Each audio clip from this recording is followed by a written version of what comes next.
नमस्कार शिक्षक साथियों। अनूप आदर्श शिक्षण संस्थान से जुड़े हुए सभी शिक्षक बंधुओं और शिक्षक सहपाठियों को मैं राजीव रंजन कुमार पांडे को सहृदय धन्यवाद देता हूँ। जैसा कि अनूप आदर्श शिक्षण संस्थान में हम जो है हिंदी और संस्कृत के शिक्षण कार्य के लिए योगदान दे रहे थे। अचानक जो है वैश्विक महामारी ने सभी जो है रूटीनों को बदल दिया और अब जो है हम लोगों के सामने ऑनलाइन एक माध्यम बचा हुआ है, जिसके माध्यम से हम लोग कुछ सीखेंगे और सीखने का प्रयास करेंगे। इसमें आप लोगों का सहयोग जो है मिलना चाहिए, जिससे जो है हम लोगों का भी हौसला बढ़े। क्योंकि मेरे लिए, ख़ासकर मेरे लिए जो है ऑनलाइन जो है शुरू का ही काल है। इसलिए जो है मैं चाहूँगा कि आप लोगों की तरफ से जो है कुछ सहयोग मिलना चाहिए, जिससे जो है हम लोग आगे बढ़ें। सहयोग क्या कि आप लोग इसमें जो है सराहना करें या जो सुधार की आवश्यकता हो उसे जो है आप बतावें। सबसे पहले आज हम लोग शुरू करते हैं हिंदी शिक्षण शास्त्र में। सबसे पहले हम लोग कुछ आधारभूत बातों को जानेंगे। आज पहला क्लास है, इसलिए जो है हम लोग आधारभूत बातों को ही समझेंगे और सीखने का प्रयास करेंगे, सीखेंगे भी। और सीटेट के लिए जो है मेनली सीटेट के लिए हम लोग और एसटीईटी, बीटेट, बिहार टेट के लिए जो है हिंदी शिक्षण शास्त्र और संस्कृत शिक्षण शास्त्र को मैं जहाँ तक संभव होगा प्रयास करूँगा कि आप तक पहुँचा सकूँ। सबसे पहला है कि शिक्षण अधिगम एवं अर्जन। अधिगम दो शब्द है, अधिगम और अर्जन। अधिगम से तात्पर्य है सीखना तथा अर्जन का तात्पर्य है ग्रहण करना, यानी कि पहले से जो चली आ रही है उसे ले लेना। तो हम अधिगम और अर्जन में, अर्जन क्या होता है तो भाषा अधिगम से तात्पर्य उस प्रणाली से है जिसमें बच्चा स्वयं प्रयास करता है तथा उसके लिए कुछ आवश्यक परिस्थितियां होती हैं। अधिगम सार्वभौमिक प्रक्रिया है। समझा जाए कि अर्जन करना यानी कि कोई चीज़ जो है हमें पूर्वजों के द्वारा मिल रही है, समाज के द्वारा मिल रही है, उसे हम अर्जन कर रहे हैं। जबकि कोई चीज़ सीखा जाए उसके लिए जो विद्यालय हो, चार दीवारी हो, कैरिकुलम हो, पाठ्यक्रम हो, तो वहाँ पे हम अधिगम करते हैं। जबकि हम अपने घर पर, बच्चा जो है अपने घर पर है, अपने माता पिता, भाई बंधु, समाज से कुछ सीख रहा है, वो अर्जित कर रहा है। भाषा अर्जन अनुकरण के द्वारा होता है। बालक अपने आसपास के लोगों को बोलते, लिखते, पढ़ते हुए देखता है और वह स्वतः अनुकरण के द्वारा सीख जाता है। इसे हम लोग अर्जन कहेंगे। यानी कि उसको सिखाने के लिए न तो चार दीवारी की आवश्यकता पड़ी, न ही जो है पाठ्यक्रम की आवश्यकता पड़ी और न ही विद्यालय और शिक्षक की आवश्यकता पड़ी। जबकि वह बच्चा देख रहा है और देख करके उसे सीख लिया, यह जो है अर्जन है, अनुकरण कर रहा है, अर्जन कर रहा है। जबकि अधिगम में हम लोगों को विद्यालय की आवश्यकता होगी, शिक्षक की आवश्यकता होगी, पाठ्यक्रम की आवश्यकता होगी। यानी कि भाषा अर्जन की प्रक्रिया सहज और स्वाभाविक होती है। सहज है, स्वाभाविक है। हम कहीं भी, कभी भी, किसी से भी सीखते जाते हैं। बालक कहीं भी रहता है तो वह वहाँ के समाज, वहाँ के लोग, वहाँ के परिवेश से कुछ सीखता है। अब जो है कुछ आवश्यक बातें हैं। भाषा अर्जन की प्रक्रिया सहज और स्वाभाविक होती है तो उसके लिए महत्वपूर्ण बिंदु क्या है। पहला है मातृभाषा का अर्जन किया जाता है, सीखी नहीं जाती है। अधिगम में हम लोग सीखते हैं, जबकि अर्जन में हम लोग जो है मातृभाषा को अर्जित कर लेते हैं। इसमें किसी व्याकरण की आवश्यकता नहीं पड़ती है। विशेषतः प्राथमिक कक्षा के स्तरों पर बच्चों को व्याकरण की आवश्यकता नहीं है, वह भाषा को सीखता है, सीखने का काम करता है। भाषा अर्जन में समाज का महत्वपूर्ण स्थान होता है। भाषा देखा जाए तो बच्चा वही भाषा सीखता है जो समाज में जिस भाषा की प्रचलन होती है, जिसकी महत्ता होती है, उस भाषा को सहज रूप में ही बालक जो है सीख लेता है। भाषा अर्जन में किसी अन्य भाषा की व्याघात कहने का तात्पर्य है, यानी कि रोल की आवश्यकता नहीं है। बच्चा वही सीखता है जो उसकी माँ, जो उसके घर के लोग, जो उसके आस पड़ोस, जो उसके पास समाज के लोग बोलते हैं, वह सीख लेता है। यानी कि उसमें दूसरे भाषा की कोई व्यवधान नहीं हुआ है, कोई व्याघात नहीं हुआ है, उसकी आवश्यकता ही नहीं पड़ी है। अब जो है अर्जन हम लोगों ने देखा कि अर्जन जो है समाज से मिल रहा है, बालक को आस पास से मिल रहा है, पड़ोस से मिल रहा है, जबकि अधिगम से संबंधित है। भाषा अधिगम औपचारिक शिक्षा के द्वारा किया जाता है। औपचारिक यानी कि उसके लिए जो है करिकुलम होना चाहिए, उसके लिए शिक्षक होना चाहिए, उसके लिए जो है पाठ्यक्रम और चार दीवारी होनी चाहिए, ये सब होना चाहिए। भाषा अधिगम विद्यालय में शुरू होता है, जबकि अर्जन को हमने देखा कि घर से ही शुरू हो गया है। भाषा अधिगम में बच्चों को प्रयास करना पड़ता है, जबकि भाषा अधिगम में प्रयास करना पड़ा और वहीं अधिगम में प्रयास करना पड़ा और अर्जन में वह जो है प्रयास कम किया, वह केवल वहाँ से अनुकरण कर लिया था अर्जन में और सीख लिया था। भाषा अधिगम में व्याकरण की आवश्यकता पड़ती है, विशेषतः उच्च प्राथमिक विद्यालय में व्याकरण की आवश्यकता पड़ती है और प्राथमिक विद्यालयों में इसकी कम ही आवश्यकता है, नहीं के बराबर है। उच्च प्राथमिक में व्याकरण की आवश्यकता होती है। तो ये अधिगम के द्वारा जो है हम इसको सीख रहे हैं। भाषा अधिगम में शिक्षक, विद्यालय, पाठ्यक्रम, पाठ्य पुस्तकें, शिक्षण पद्धतियाँ इत्यादि की भूमिका होती है। हमारे जो है शिक्षा शास्त्रियों में कुछ परिभाषाओं को हमने बताया है, जैसे पॉलोव हैं और स्किनर हैं। स्किनर और पॉलोव ने बताया है कि नकल और रटने से भाषा की क्षमता प्राप्त होती है। वही चॉम्स्की बोलते हैं कि बच्चों में भाषा अर्जन की क्षमता जन्मजात होती है, यानी कि जन्मजात भाषा अर्जन की क्षमता को बताने वाले हमारे जो है चॉम्स्की वैज्ञानिक हुए।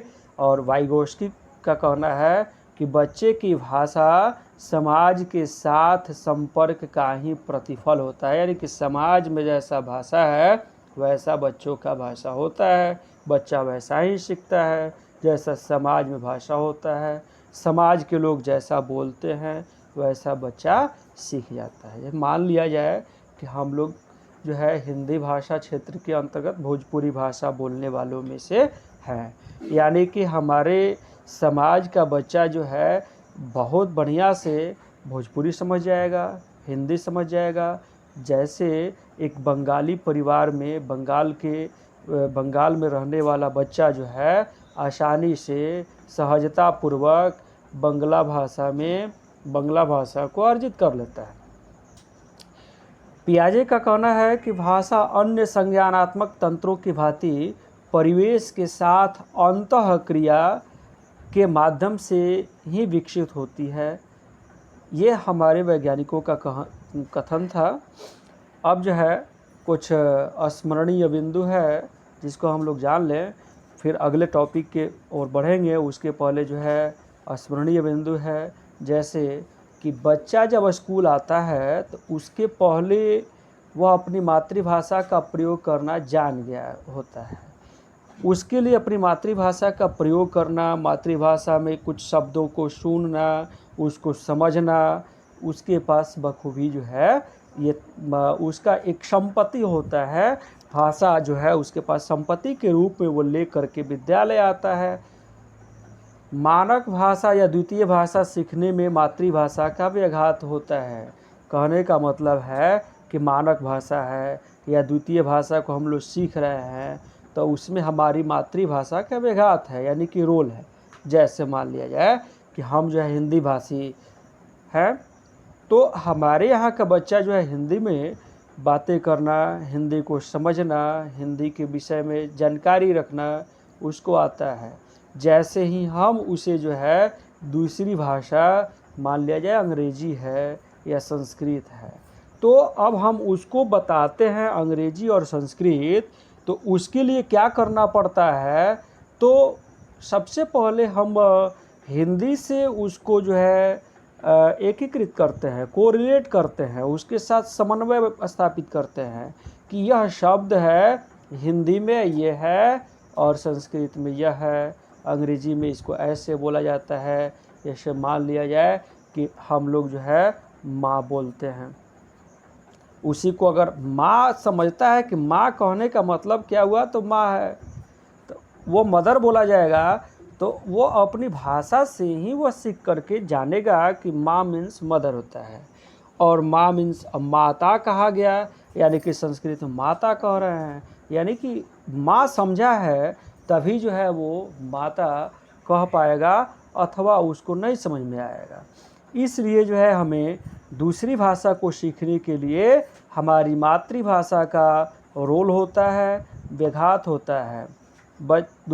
तीसरा है, बच्चे विद्यालय आने से पूर्व मातृभाषा से संग्रहित होता है, यानी कि बच्चों के पास विद्यालय जब आता है, विद्यालय में जब बच्चा आएगा तो उसके पहले वो अपनी मातृभाषा में बोलना, समझना जानता रहता है। इसीलिए कहा जाता है संग्रहित है, यानी कि उसके पास लैस है, वो मातृभाषा से लैस होकर के आया, यानी कि उसके पास मातृभाषा है। प्राथमिक स्तर पर बच्चे की शिक्षा बालक की मातृभाषा में ही होनी चाहिए।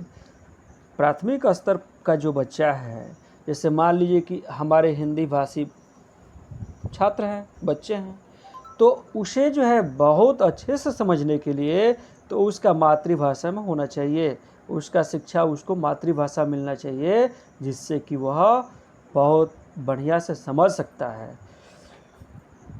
प्राथमिक स्तर पर बच्चे की भाषा सीखने सिखाने का मुख्य उद्देश्य होता है कि बच्चा का जीवन जीने में विभिन्न परिस्थितियों में भाषा प्रयोग सीख जाए। बच्चा अपना जीवन कैसे जी रहा है, किस तरह से जिए, उसमें भाषा का प्रयोग वो करना सीख जाए। यह प्राथमिक स्तर पर बच्चे को भाषा शिक्षण का एक मुख्य उद्देश्य होता है। प्राथमिक स्तर पर बच्चों को भाषा,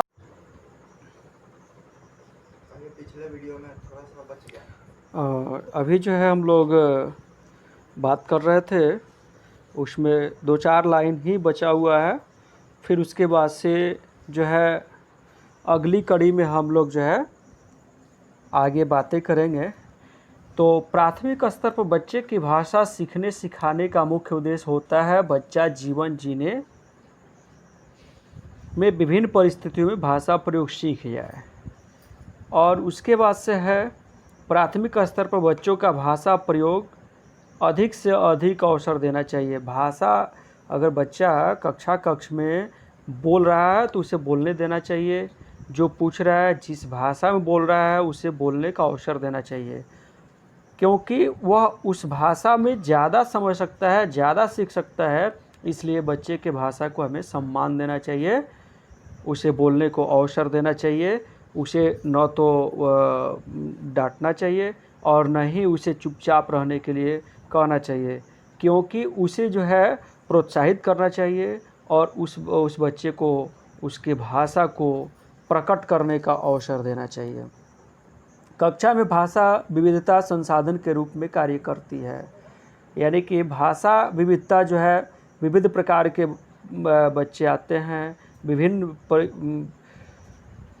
विभिन्न प्रकार के जो है समाजों से आते हैं, और इसलिए उसके भाषा को हमें जो है सम्मान देना चाहिए। विभिन्न पृष्ठभूमि के बच्चों के भाषाओं को, उनके बोलियों को सम्मान देना चाहिए, जिससे जो है हम जो है उसके भावनाओं को समझेंगे, उसके भावों को समझेंगे, और उसी के माध्यम से हम उसे जो है शिक्षा दे पाएंगे।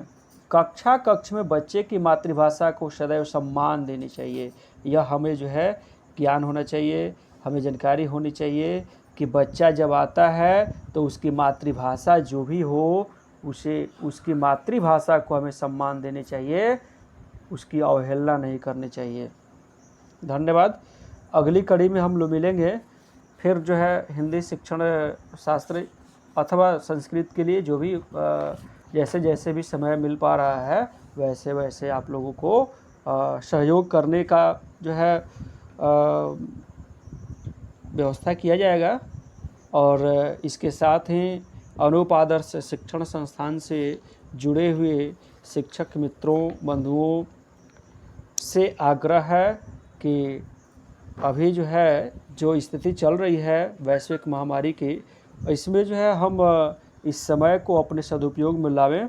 और जो है लॉकडाउन की स्थिति चल रही है, कभी अनलॉक हो रहा है, कभी लॉकडाउन हो रहा है, तो इसमें अगर लॉकडाउन भी हो रहा है तो हम अगर बैठे हैं तो हम पढ़ें, हम तैयारी करें, जिससे जो है आने वाले जब भी सीटेट की परीक्षा हो, जुलाई वाला जो है आगे बढ़ा हुआ है डेट, तो जब भी हो तो हमारे शिक्षण संस्थान से सर्वाधिक लोगों का जो है सीटेट में रिजल्ट आवे, इसके लिए जो है आपका सहयोग होना चाहिए। और साथ ही हम लोग भी जो है आप लोगों के सुझावों के अनुसार इसमें बेहतर करने का प्रयास करेंगे। जय हिंद, जय भारत।